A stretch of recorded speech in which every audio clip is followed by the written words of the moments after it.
Welcome to another episode of the Hall of Sports podcast. We're going to be talking about the NFL today, and I'm joined by Robert Schmitz. You can find a lot of his stuff from Windy City Gridiron.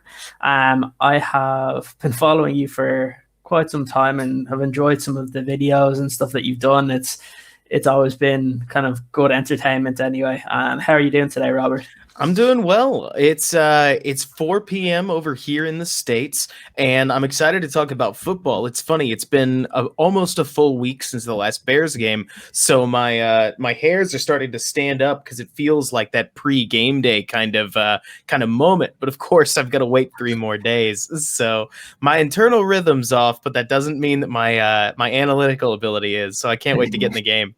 Yeah, absolutely. Having a midweek game and then having to play on the Sunday, where it might be good for the players because there's the mini bye. Even like last Sunday watching Red Zone, it was a bit weird not having the Bears game on, even though Right. it's always good knowing that you go into a Sunday with a win.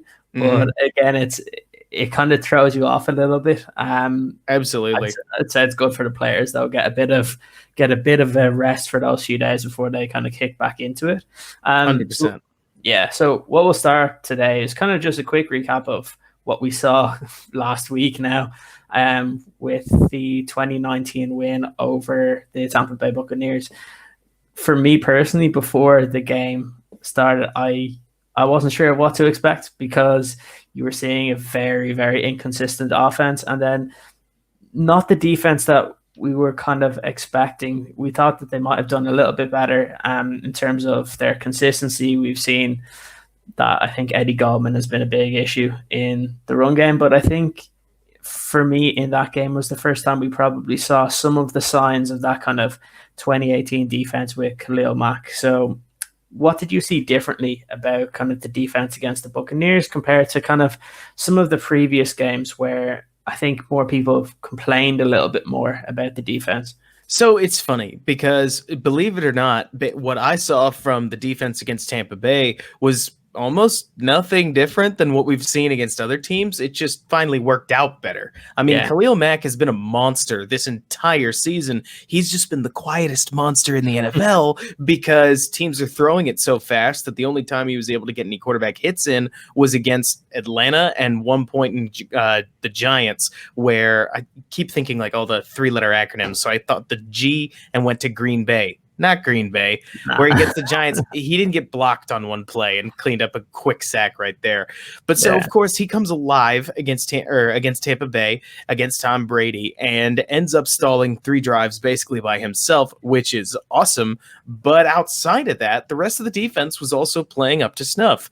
It's a weird season to talk about the Bears because we expect in Chicago dominant defense, and we're considering this defense just okay. The entire NFL would consider it very, very good. And seeing that discrepancy is always funny because, for crying out loud, if the Bears ever put out an offense that scores 25 points a game, which is currently average, it's going to look amazing. Right now, they're only at about 21 very stop and start points, which is still better than usual. I looked this up. Did you know back in 2016 or 2017 in John Fox's offense, we scored 15 and a half points per game? So things are definitely improving, even if they don't look like it right now. But defensively speaking, I thought that the Bears caught a couple of breaks. Certainly there were a few penalties that finally went their way. They originally called that Kyle Fuller hit an incompletion, later reversed it to a fumble, which made for a huge play.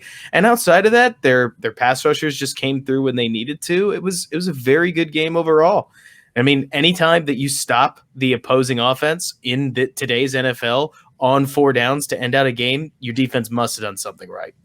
Yeah, I agree as well. It's like, especially when you talk about the Kyle Fuller play, because we saw a very similar play against the Lions where I think he's mastered that kind of maneuver where in the NFL, they're basically trying to get rid of a lot of big hits where he's able to release the ball. In that play, you saw him against the Lions where it was basically his helmet to the ball and a flag still went. It seems like anytime there's that big collision, straight away a flag comes out, and it was good to see that the referees kind of got together and decided that no, this is the way you can hit now. And it's something that I don't think we've gotten credit for over kind of the last couple of weeks, because there's been a lot of good plays on defense where we're getting flags because, again, I think a lot of the referees are throwing their flags a lot early in the season, and you kind of see that quite often because I've seen in the last couple of seasons that if a referee is not sure on a play,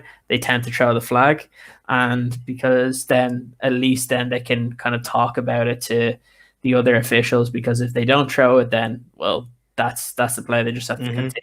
So I think that's one of the issues. But what you said there about just the pass rush has actually come through. I think that is right. You look at Khalil Mack in the other games, and he's like that inch away from getting it. But I think in the game against the Buccaneers, it was very reminiscent of where we saw him in 2018, where he was the one that was wrecking a game and basically turning it on its head for the Bears. You mentioned it there about the offense that we're averaging about 20, 21 points a game. And you look around the NFL, and like you saw last night with the Titans scoring 42 against the Bills, who everybody has said has a very staunch defense, which they do, but are still able to put 42 points. Do you think it's more of that? Is it down to the quarterback? Is it down to the play calling? Is it down to just kind of the players not getting the training camp? For me, it's hard because you see someone like Justin Herbert coming in for the Chargers as a rookie, not getting a training camp really, and him playing excellently well. So what do you think about is the problem with the inconsistency of the Bears offense? So I have a theory. And first of all, I have to talk about general offense because it has exploded. I remember in a big Nick Foles breakdown that I did in between the offseason, I wanted the Bears to target an average offense. And at the time, it was 21.5 points. So here we are. 21 points. It just, the goalposts almost literally moved up almost a full touchdown, or at least half of a touchdown, because they moved up about 4.5 points. It's insane what's going on right now. And it's funny because you want to talk about offense. I actually have to talk about defense a little bit. I think that the NFL is calling about half of the offensive pass interferences and half of the offensive holds that they normally would. And what that's making for, to the untrained eye, is quarterbacks are just playing better. And to somebody who's really watching it, or to Chicago fans, because we like our defense more than we like our offense, you just see Khalil Mack getting held more than ever, and that applies to just about everybody else on the field. One of the plays that I pointed out in the Giants game, and maybe you caught it on Twitter, if you don't, I'll describe it to you. There was a 3rd and 12 where it wasn't the Giants, it was the Colts. They're both blue. That's how I mixed it up. Where the tight end ran forward, pushed Roquan Smith with both hands downfield to clear out space for a 3rd down conversion, and they didn't call it. And I remember watching that like, what in the world? They're the only 2 players near the ball, and he used both hands to clear space. But that stuff's going in today's NFL. Like, they're not going to call it. They want offenses to put points on the board. In fact, I saw a lot of analytics folks complain because the hold called on Patrick Mahomes' incredible 68-yard touchdown throw pulled a touchdown back, and people were like, see, this is why we shouldn't call holding. And of course, as somebody who's a fan of a defensive team, I was like, you have to call holding. If you don't call holding, what's the point of paying for a pass rusher? But getting back to the topic at hand, I personally think the biggest problem with the Bears offense is just schematic upheaval.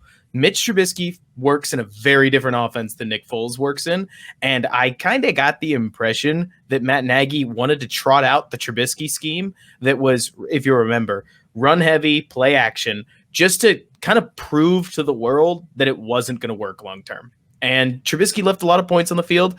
Then they switched to Foles, and in an offense in which he had like maybe 2 weeks of practice, and you could call that making excuses. Sure, I'm putting it out there as a variable. Like, they didn't have near the amount of offseason that they normally would, and they were practicing in a different scheme. So they were installing a whole bunch of new attitudes with a brand new quarterback who didn't have much time to throw to these receivers against the number 1 and number 2 defenses based on DVOA. It's kind of a nightmare scenario. And frankly, I'll tell you right now, sitting here at about 10 minutes into the recording, I didn't think there was any way we were going to put on near the offensive showing we did against Tampa Bay.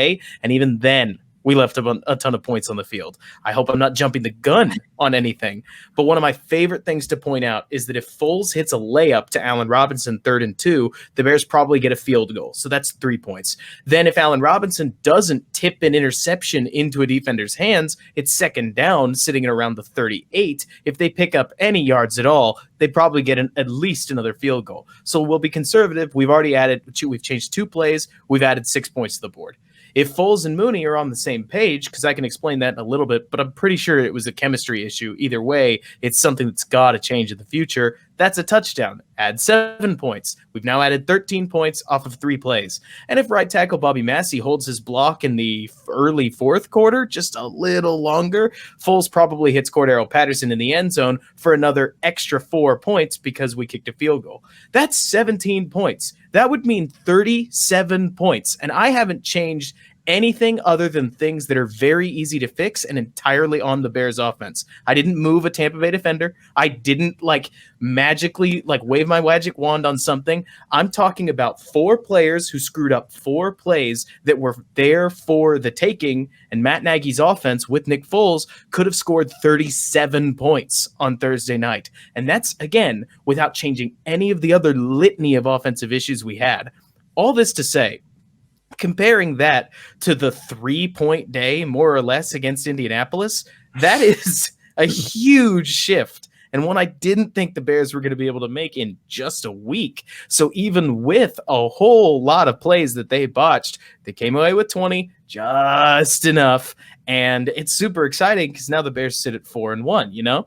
Yeah, absolutely. I think you're getting at something there, considering what Matt Nagy came out and said I think it was in the next day when he was talking to them. He was mad. I've never seen a coach so mad about an upset victory. They shouldn't have won the game. They did, and he was pissed about it. That's not normal. Yeah, it seemed like he wanted to send a message to his offensive players you need to be accountable for kind of what your job is. Because like you said, a couple of things here and there, and you come up with a lot more points. And we've kind of gotten used to that over the last kind of couple of games, even with there was a couple of passes in the last 2 games to Allen Robinson that really should have been grabbing. Yeah, you can say that. I think the one maybe from Mitch might have been a little short, but again, a number 1 wide receiver should be. Yeah, number 1 wide receiver should be getting that ball, especially if he wants to get paid the way he wants to get paid. You're talking about, it's pretty bad. Just calling it like it is. It's not a great look when, as a number 1 wide receiver that's known as maybe not the best go up and get it guy in football, but at least one of the better contested catch guys in the sport, when he has 3 out of 4 jump balls tipped into the opponent's hands and caught, that's not great. Because the interceptions aren't supposed to happen on those plays. It's supposed to be you caught it, or the other, or it hits the ground and nobody does. But we've seen 3 interceptions. You gotta hope they're just all flukes and they're all lightning struck. It struck again, and then it struck again, because that can't happen going forward, especially if he does want to get paid. Yeah, you don't tend to see that happen in 3 games consecutively. Normally, you'll see it if a receiver is having a bad day and it happens, but for it to happen 3 games in a row, I think that's a worrying sign. I think if for anyone that does want kind of Allen Robinson to get paid, because everybody, he deserves his contract, but again, of course, you have the question is his head completely in it? If he's kind of some of these plays that you would have said last year, the year before, you would probably bet your house that he would be able to catch that ball. Absolutely. If anything, that's where you go back and you can kind of see a shift in attitude on this team, right? Yeah. Because back when they used to leave points on the field with Trubisky, Matt Nagy would come out and talk about the positives. In this game, Allen Robinson botched 2 plays, the obvious interception, and then the one at the end where he gets both hands on it and it gets swatted away. All these things are pretty good plays by the corner too. Bradbury against the Giants did everything he could. So did the guy against the Falcons and the guys against Tampa Bay. But you forget Robinson hauled in 8 balls for a little over 90 yards in between those 2 mistakes. Yeah. Yet still, even though that he made 9 plays and missed 2, after the game he's tweeting, "I'm gonna be better, no cap." This team is taking this seriously. They want to get these details right, and they know they can be successful on offense, which is bizarre to say as a Bears fan. But when they go out and do that against one of the best defenses in football, what am I supposed to think? Like, I'm not crazy. This offensive line is very average. And the running game, it's probably not going to be anything that you'd take home and write about to your mother, or whatever expression you want to use. But the passing game actually has some potential here. It's pretty much the same passing game that Foles used in Philadelphia, and he's got a very similar receiver to Alshon Jeffrey and Allen Robinson, maybe a better receiver, less good at the jump balls. He's got Darnell Mooney, a better weapon than Nelson Aguilar back in the day, and Anthony Miller, who's a bit of a wild card in the most true sense of the world, because you never know which Miller you're going to get on a given day, but it's not bad. And then Jimmy Graham, who honestly, like, I dogged on him a lot coming into the season. He is way better in the red zone than I expected him to be. And if he's just good there, I could care less, because that's where guys like Mooney and Miller definitely take a bit of a step back. And Graham's hauled in, gosh, is it 4 touchdowns already amidst all this chaos? Yeah, and I think I was reading it that last season, the Bears tight ends had 3 or 4 touchdowns in the whole season. For him to do it and score 4 touchdowns in 5 games, I think it's even the fact that he's doing so well. You're not seeing the likes of Cole Kmet even get those opportunities in the red zone, because they don't need to give it to him. He needs to kind of sit back and watch what Jimmy Graham is doing and kind of replicate that when you get the chance on the field.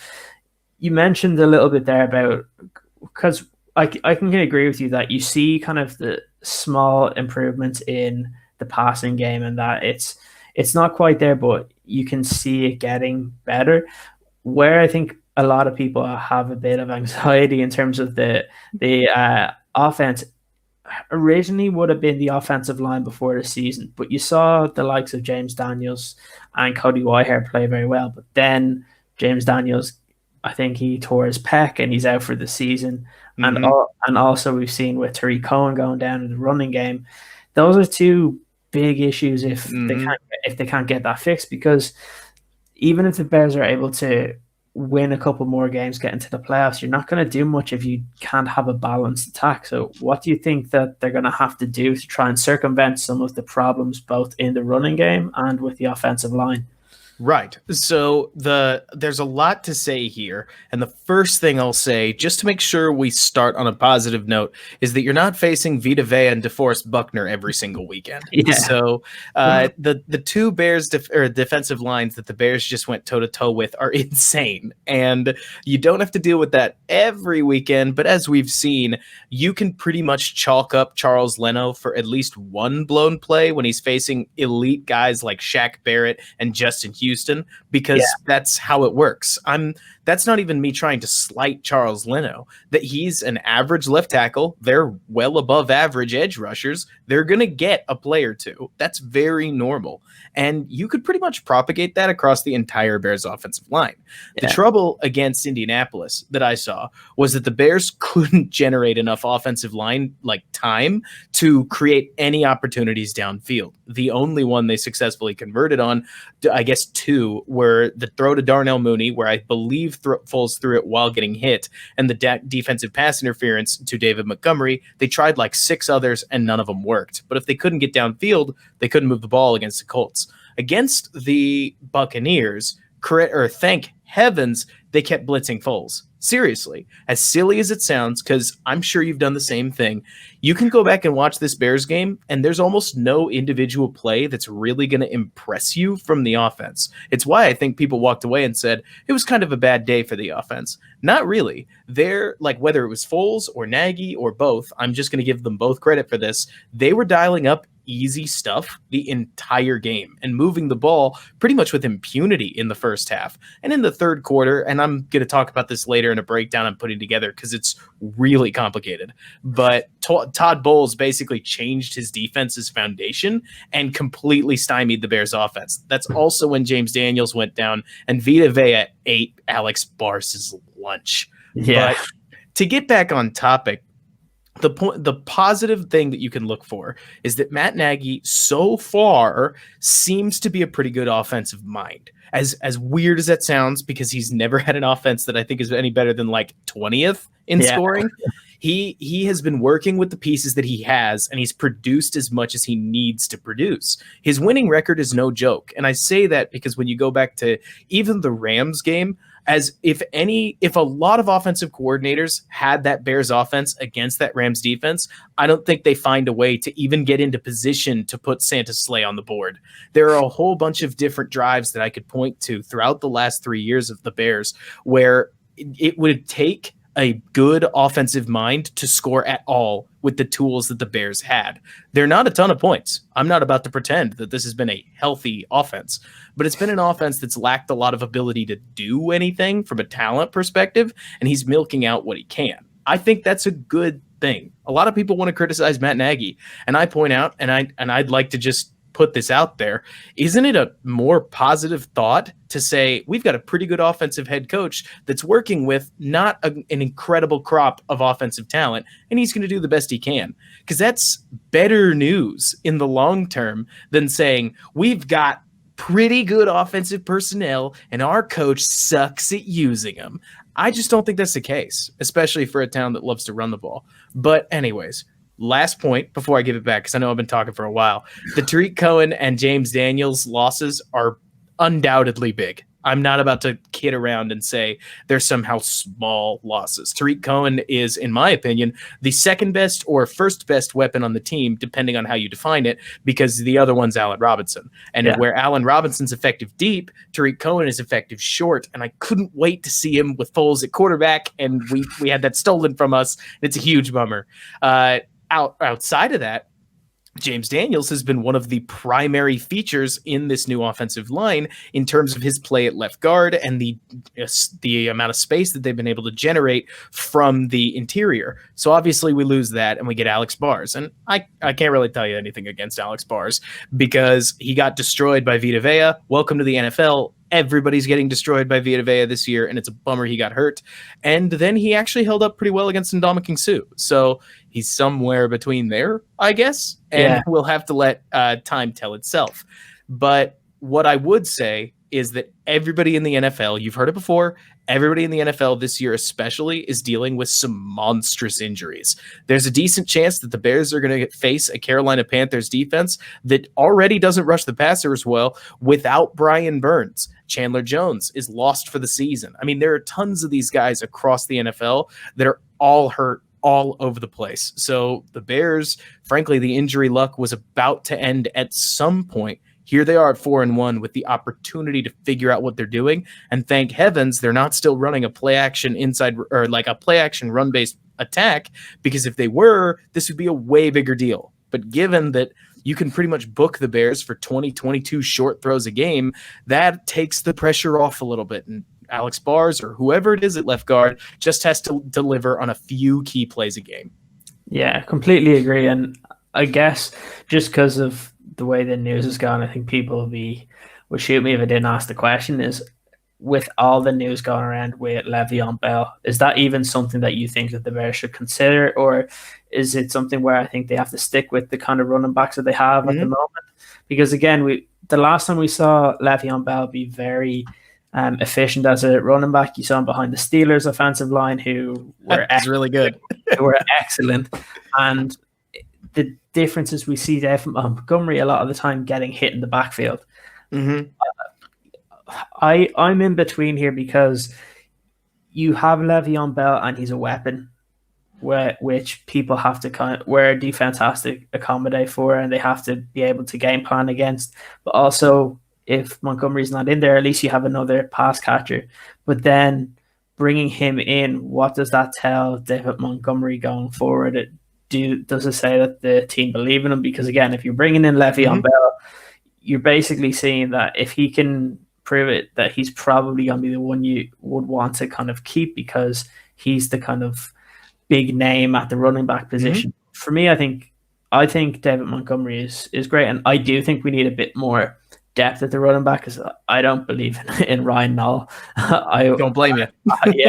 I I don't believe that. And I don't know if it always seems weird when I see Cordarrelle Patterson at running back as well. So I think they do need to improve. I'm not sure about the Le'Veon Bell, but look, as a Bears fan, if they decide to sign him, I don't think I'd be complaining.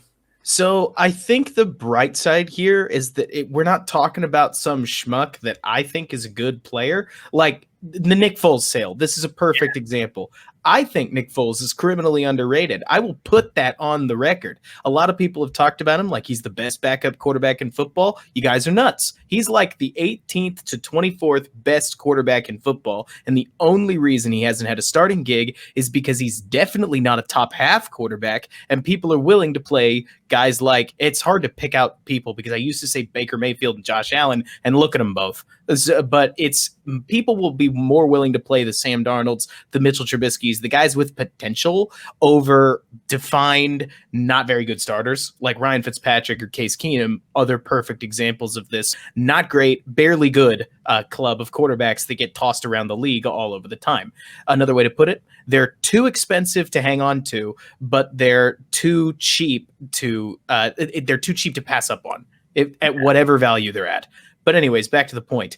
You talk about Le'Veon Bell, and this guy's a stud name. This would be like if Emmanuel Sanders came available and the Bears had the opportunity to sign him. Is it an insult to Darnell Mooney to get Emmanuel Sanders, one of the best players in that role? I don't think so. And if you told David Montgomery, look, bud, you're the only feature back we have on the roster that we even like. We're bringing in Bell to be, I don't know about your backup, but at least to give you a break here and there. You played 85% of snaps in last week's game, and you can't do that forever. We're aware of that. What if you get hurt? We need somebody in the locker room. It makes a lot of sense, assuming Bell doesn't take like a ton of money. If he comes in at minimum, I mean, I like Cordarrelle Patterson at running back. I really do. I think he's better there than he is at receiver. But you also have to remember he's not actually a running back. Like that might be his positional label, but he doesn't have the vision that a lot of running backs do. I doubt he's going to be any use in pass protection. So he's more of like a gadget weapon that you're either going to hand the ball to or he's going to run a route like a receiver that can handle the punishment. So you need a second running back. And if it's Bell, I don't mind. He's a kind of a similar player to Montgomery, which is funny to say that they might add somebody who maybe he's a little less physical, but he's also got better feet than David Montgomery does. Montgomery, to his credit, gosh, every single step he takes is like full of strength. And it's part of how he's got the incredible contact balance and the ability to like scuff tacklers the way that he does. But Bell is better at figuring out which hole to push through. And honestly, I feel almost uncomfortable saying this because I almost wonder whether people are going to like it. Montgomery kind of picks the wrong holes more than meets the eye. And who knows? Maybe Bell is able to react on the fly due to the patience that he's displayed as a Steeler forever. Is he going to fix our running game? Not really. I mean, Montgomery's just not bad enough to be the problem, if that makes sense. Yeah. But he also might be a better ad than meets the eye, especially if he actually wants to play in Chicago. And I'll tell you what, for an offense that might just be on the rise, at least more so than meets the eye, it makes a lot of sense. It's a better, or I heard Stadium talk about interest from the Bears and the Ravens. I think Bell makes a lot more sense on the Bears than he does the Ravens. I think he makes...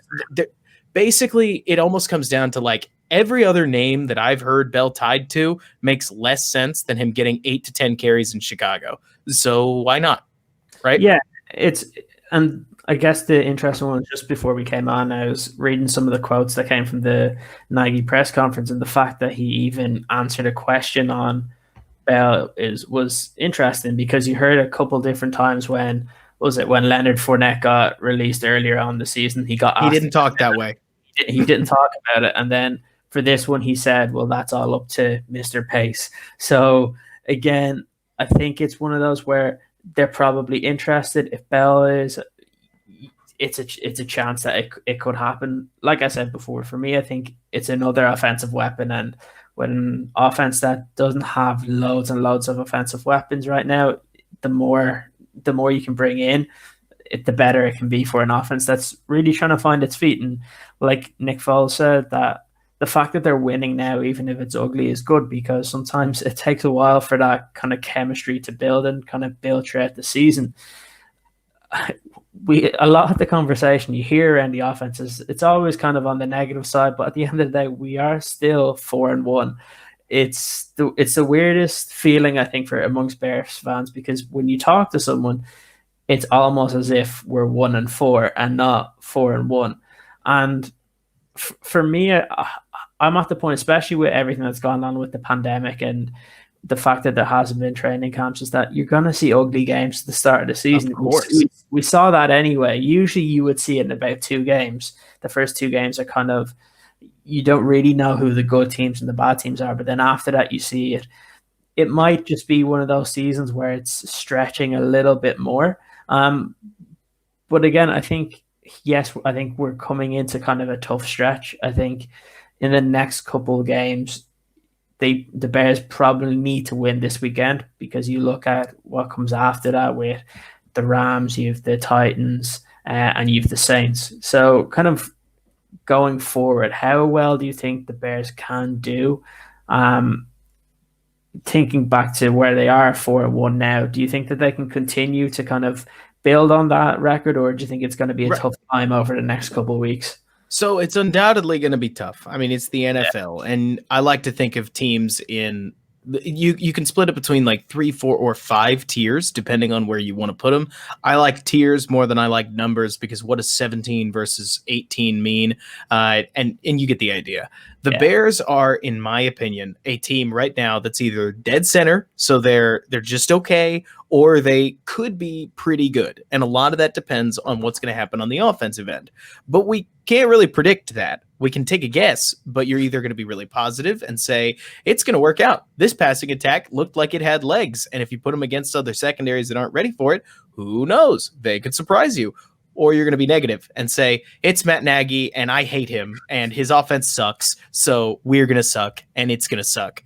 And truth's probably somewhere in the middle. I mean, the way I look at it is, if the Bears can keep game planning well, because if you look at the Colts, they basically wanted their offensive line to win a fist fight against Indianapolis, and they did not. They lost that game very definitively because their offensive line was not going to beat those guys in a fist fight.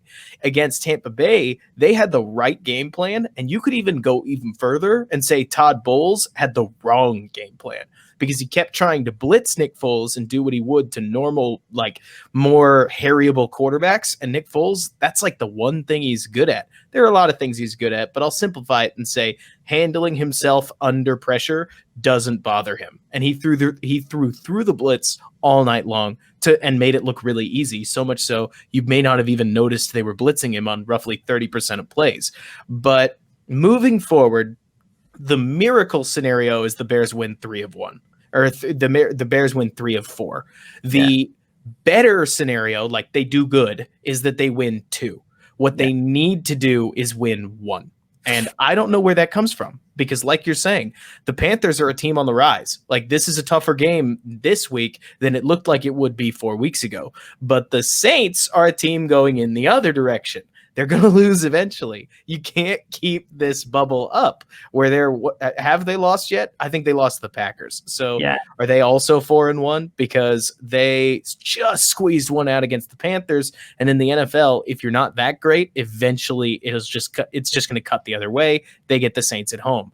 The Titans, I have no idea. I mean, this is a team that lost to not lost to Jacksonville, but almost lost to Jacksonville. Yeah. So you tell me. And frankly, who knows? Maybe the NFL comes in and tells them they got to forfeit the Bears game of all games, and the Bears get a free win. It's impossible to know. But it's a very weird season in that weird regard, because I was just talking to one of my friends who's a Seahawks fan, and he has no idea how they're still 5-0 after there's been a lot of Russell Wilson magic, and I would talk to him and say, I don't know how the Bears are 4-1, and there's probably fans of other teams. Like, I kind of think of the Vikings as how they're 1-4, but then you look at the teams that they've had to play already, and you kind of understand where they're coming from. They're a young team, but it's been a crazy season to start off. And again, I think we're getting into kind of the big part of the schedule where I think everybody expected that if the Bears were going to be a good team, they had to win early in the season, and they've done that. When previous years they haven't been able to do that, and they've been playing catch up. now it's starting to get into the serious kind of games where I think they're going to have to be good on both offense and defense in order to kind of, especially when you talk about the Saints. We saw what happened last year. When you fall behind them, it's very hard to crawl back. They're just a really good football team. Yeah. Like Sean Payton's a great offensive mind, and that goes further than people think it does in plenty of cases. They are a good football team.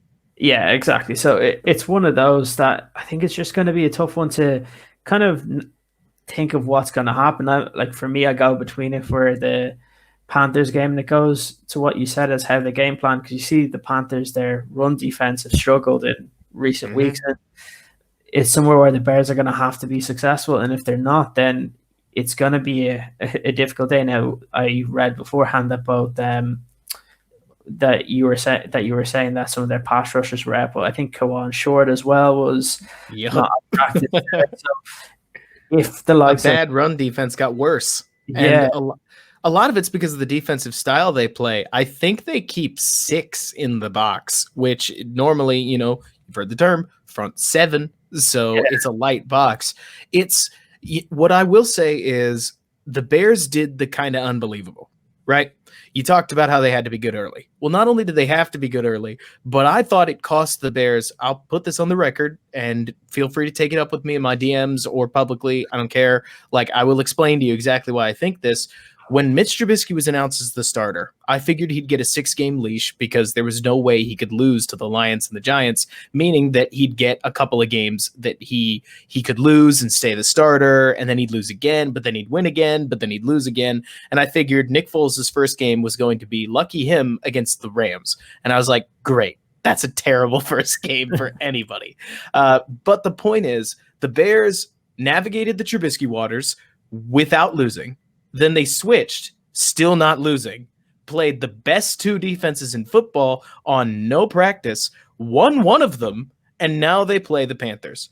And in 2018 and 2019, it was these weird games where they're going up against a pretty darn good offense and need to score against a vulnerable defense that they would get shredded. I think back to like Miami in 2018. There's a litany of 2019 games. Like the Saints is a perfect example where you got to score to keep up. They didn't, and they got blown out of the water. But with Foles, this is going to be an interesting game. I'm not about to say like, let's book it or, hey, we're going to win. But what I'll say is that these games aren't instant losses. The Bears offense may have more legs than anybody thinks it does, and that's due to the schematic change that kind of keeps things in the dark for other teams. Like, I would struggle to scout the Bears. I would take guesses, but Matt Nagy's creative enough to iterate on what he's doing. He ran a shocking amount of that quick passing game, by the way, out of heavy sets, which looked like what they wanted to do in the first 4 games and wasn't.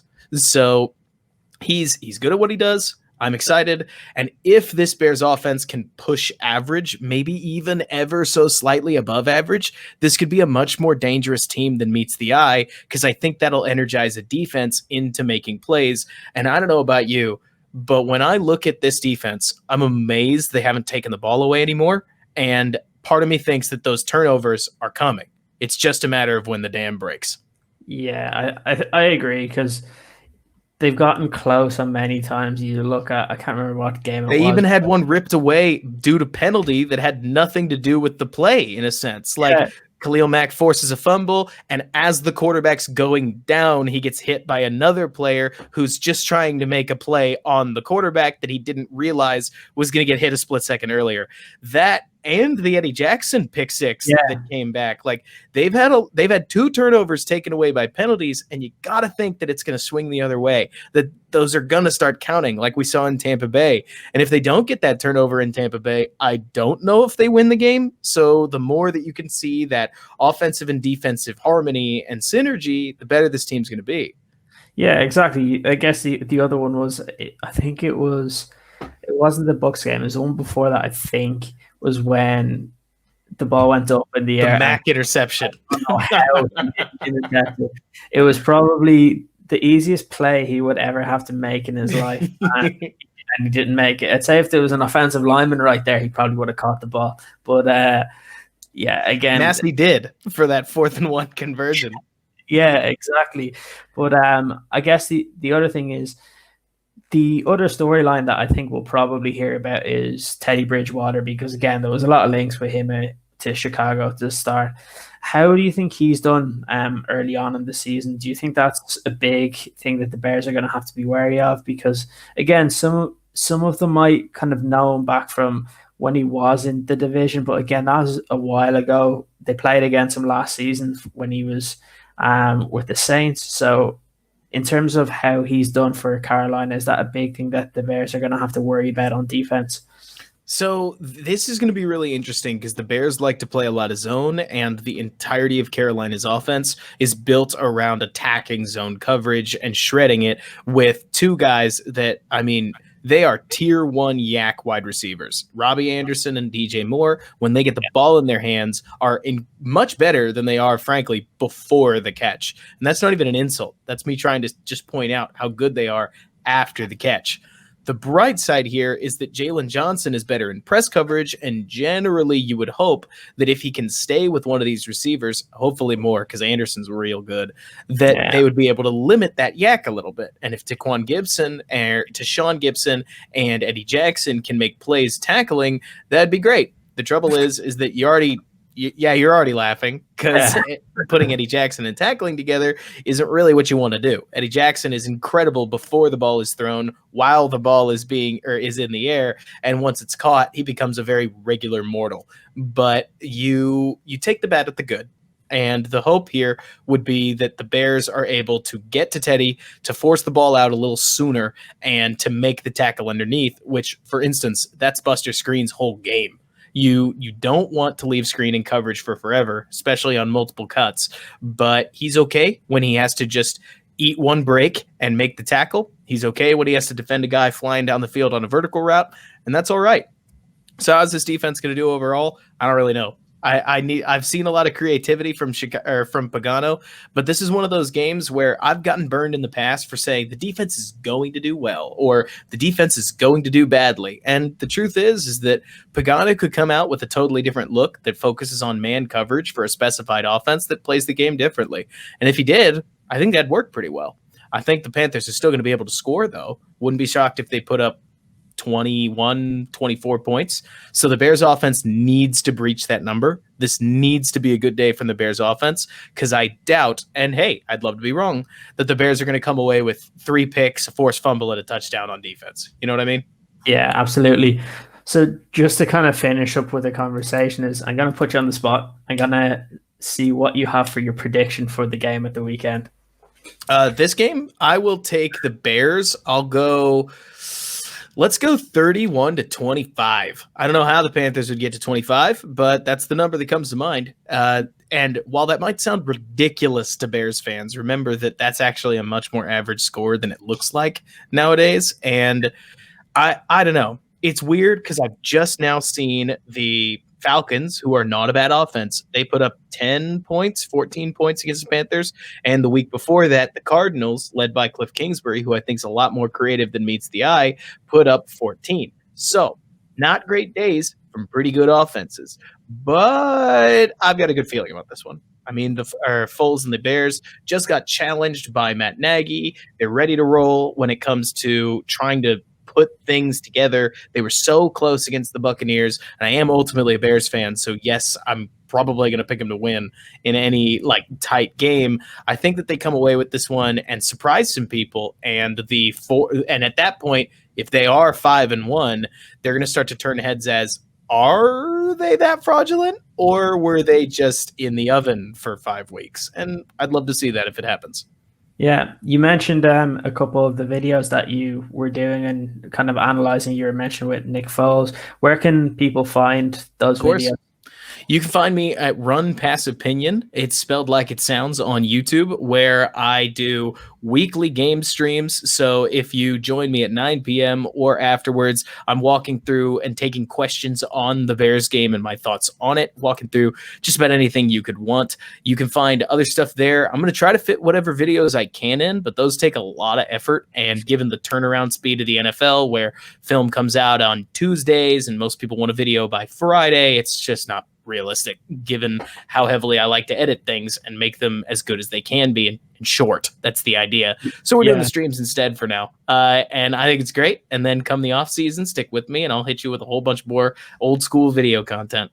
Yeah, that's good. So everybody make sure you check out some of those videos. I've seen a couple of them from previous years anyway, and it's been very good. I checked out one, I think you did one on Khalil Mack that I saw, where it was one of the first videos that kind of pops up when you go onto the page, and it was very good.